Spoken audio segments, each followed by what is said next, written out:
స్వాతి మృతదేహానికి అంత్యక్రియలు పూర్తి. భర్త కుటుంబీకులు లేకుండా అంత్యక్రియలు జరిగాయి. మూసీలో శరీర భాగాల కోసం ముమ్మరంగా గాలిస్తున్నారు. వరద ప్రవాహం తగ్గితేనే శరీర భాగాలు దొరికే అవకాశం ఉంది. పోలీసుల కస్టడీకి హంతకుడు మహేందర్ రెడ్డి. చర్లపల్లి జైల్లో నేరం ఒప్పేసుకున్నాడు మహేందర్ రెడ్డికి ఉరిశిక్ష వేయాలంటూ డిమాండ్ చేస్తూ ఉన్నారు కుటుంబ సభ్యులు. రాష్ట్ర వ్యాప్తంగా సంచలనం సృష్టించిన స్వాతి హత్య కేసులో కొత్త మలుపులు చోటు చేసుకుంటున్నాయి. మూసీ నదిలో ముమ్మర గాలింపు చేస్తా ఉన్నారు పోలీసులు. వికారాబాద్ జిల్లాలోని కామారెడ్డిగూడలో ఆమె అంత్యక్రియలు పూర్తయ్యాయి. 3 రోజులుగా కొనసాగిన హై టెన్షన్కు తెరపడింది. నిందితుడు మహేందర్ రెడ్డిని పోలీసులు అరెస్ట్ చేశారు. ప్రస్తుతం దర్యాప్తు చేస్తూ ఉన్నారు. ఈ నెల 23న తన 5 నెలల గర్భిణి అయిన భార్య స్వాతిని దారుణంగా హత్య చేసి చంపేశాడు మహేందర్ రెడ్డి. అంతేకాదు శవాన్ని ముక్కలుగా నరికి తల కాళ్ళు చేతులు మూసీ నదిలో పడేసి పోలీసుల విచారణలో ఈ మొత్తం తానే చేసినట్టుగా ఒప్పేసుకున్నాడు. శరీర భాగాల కోసం మేడిపల్లి పోలీసులు విస్తృతంగా గాలిస్తున్నారు. మూసీ నదిలో వరద ప్రవాహం ఎక్కువగా ఉండటంతో 2 రోజులుగా గాలింపు చర్యలు చేపట్టినా ఫలితం లేకుండా పోయింది. నదిలో వలలు గేలాలతో వెతుకుతున్నారు. కానీ ఇంతవరకు ఒక్క చిన్న శరీర భాగం కూడా కనిపించలేదు. కాలు కనిపించలేదు, చెయ్యి కనిపించలేదు, తల భాగం కూడా కనిపించని పరిస్థితి. వరద ప్రవాహం తగ్గితే కానీ ఆ శరీర భాగాలు దొరికే అవకాశం ఉందని చెప్తున్నారు. ఒకవేళ డెడ్ బాడీ పార్ట్స్ దొరక్కపోతే ఏం చేయాలి అనే దాని మీద కూడా న్యాయ నిపుణుల సలహాలు తీసుకుంటామని పోలీసులు చెబుతున్నారు. హత్య తర్వాత పోలీసులు స్వాతి మొండాన్ని స్వాధీనం చేసుకుని పోస్టుమార్టం నిమిత్తం గాంధీకి తరలించారు. పోలీసులు ఆమె తల్లిదండ్రులకు అత్తంటి వాళ్ళకి సమాచారం ఇచ్చారు. డెడ్ బాడీని తీసుకెళ్లడానికి ఇరు కుటుంబాలు నిరాకరించాయి. పోలీసులు ఆ మొండాన్ని ఆసుపత్రిలో భద్రపరిచారు. చివరికి పోలీసులు మళ్ళీ మాట్లాడి ఒప్పించగా స్వాతి తల్లిదండ్రులు మొండాన్ని తీసుకెళ్లారు. భార్యను ఇంత దారుణంగా హత్య చేసిన మహేందర్ రెడ్డిని మరింత లోతుగా విచారించడానికి తమ కస్టడీకి ఇవ్వాలని పోలీసులు కోర్టులో పిటిషన్ దాఖలు చేశారు. ప్రస్తుతం మహేందర్ రెడ్డి చర్లపల్లి జైల్లో రిమాండ్లో ఉన్నాడు. నిన్న ఉదయం జైలు సూపరింటెండెంట్ మహేందర్ రెడ్డిని పిలిచి నువ్వు ఏం నేరం చేశావు అని ప్రశ్నించాడు. మొదట మౌనంగా ఉండిపోయాడు. సమాధానం ఏం చెప్పలేదు. నాకే పాపం తెలియదు, నేను అమాయకుణ్ణి అన్నట్లుగా ఫేస్ పెట్టాడు. ఆ తర్వాత జైలర్ తనదైన స్టైల్లో గట్టిగా నిలదీసి అడగటంతో భార్యను నేనే చంపేశా అని అమాయకుడుగా అప్పటి వరకు నటించినటువంటి మహేందర్ రెడ్డి చేసిన నేరాన్ని ఒప్పుకున్నాడు. నేనే నా భార్యను చంపేశాను, ముక్కలుగా నరికి చంపేశానని ఒప్పేసుకున్నాడు. అయితే నిన్న అంత్యక్రియలకు సంబంధించి వికారాబాద్ జిల్లాలో కామారెడ్డిగూడలో ఉద్రిక్త పరిస్థితి ఏర్పడింది. స్వాతి కుటుంబ సభ్యులు హంతకుడి ఇంటి ఎదుట బైఠాయించి నిరసన తెలిపారు. తమకు న్యాయం చేయాలి, హంతకుడి కుటుంబ సభ్యులే అంత్యక్రియలు జరిపించాలని డిమాండ్ చేశారు. ఇరు వర్గాలకు చెందిన వాళ్ళు కాసేపు మాట్లాడారు.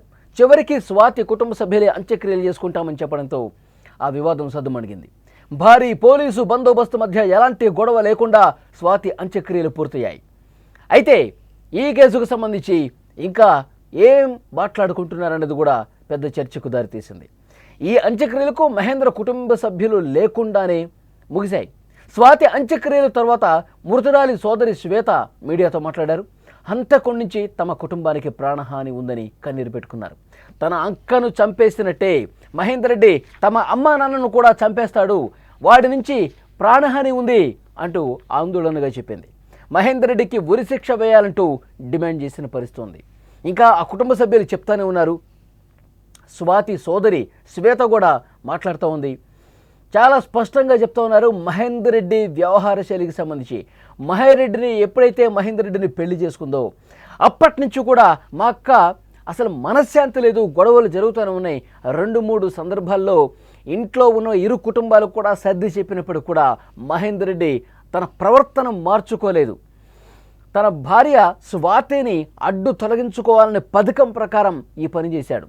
ఒకసారి గృహహింస కింద స్థానిక పోలీస్ స్టేషన్లో కేసు పెట్టింది, అది నడుస్తోంది, పెద్దల పంచాయతీ జరిగింది. అయినప్పటికీ కూడా మహేందర్ రెడ్డి తన తీరు మార్చుకోలేదు. స్వాతిని చంపాలన్న ఉద్దేశం అతనికి మొదటి నుంచి ఉంది. సమయం చూసి ఈ విధంగా చేశాడు. చాలా దుర్మార్గమైనటువంటి సైకో మనస్తత్వం ఉంది మహేందర్ రెడ్డికి.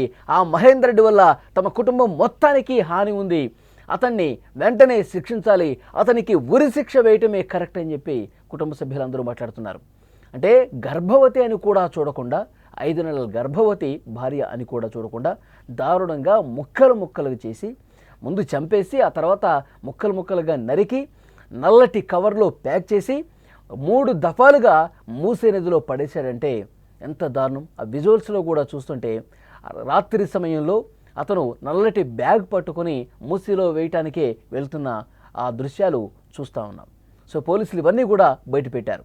ఈ సైకో మనస్తత్వం ఉన్న మహేందర్ రెడ్డిని ఉరిశిక్ష వేయాలి, మహేందర్ రెడ్డికి ఉరిశిక్షే కరెక్టు, అలాంటి వాడు ఈ సమాజంలో బతకటానికి వీలు లేదు, అలాంటి వాడు బతికుంటే కనుక మళ్ళీ మిగతా వాళ్ళకు కూడా కుటుంబ సభ్యుల్ని ఇబ్బందులు పాలు చేస్తాడు, అతన్ని వెంటనే శిక్షించాలని చెప్పి స్వాతి సోదరి శ్వేత కూడా మాట్లాడిన పరిస్థితుంది. ఒకసారి శ్వేత కాలేజ్ దగ్గరికి వచ్చాడంట. మీ అక్కకి పిచ్చి పట్టింది, పిచ్చి పిచ్చిగా బిహేవ్ చేస్తోంది, ఆసుపత్రిలో జాయిన్ చేశాను, నువ్వు రా నాతో పాటు, దా కారులో ఎక్కి కూర్చో అని అన్నాడంట. శ్వేత నిన్న ఇదే విషయం చెప్తుంది. నేను మా అక్కతో మాట్లాడి నేను కన్ఫర్మ్ చేసుకున్నాక వస్తాను, ఇప్పుడైతే నువ్వు వెళ్ళు అని చెప్పి పంపించింది మహేందర్ రెడ్డిని.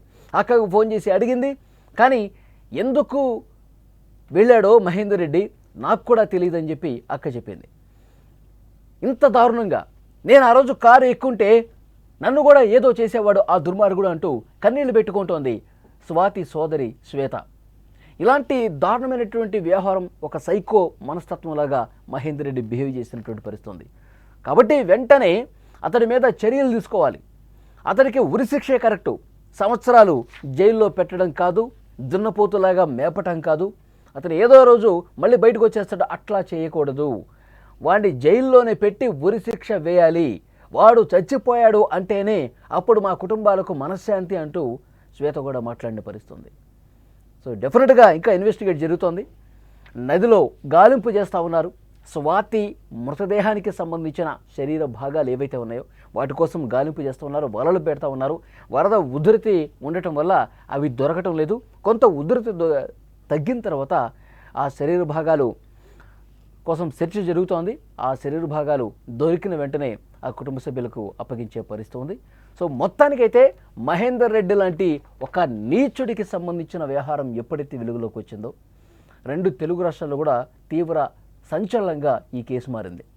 గర్భవతి అయిన భార్యని చంపేసి ఈ విధంగా ముక్కలు చేసేంత దుర్మార్గత్వం, ఆ విధంగా దారుణంగా ముక్కలు ముక్కలుగా కట్ చేసి నదిలో పడేసేంత ఒక పైశాచికత్వం, ఒక సైకోయిజం.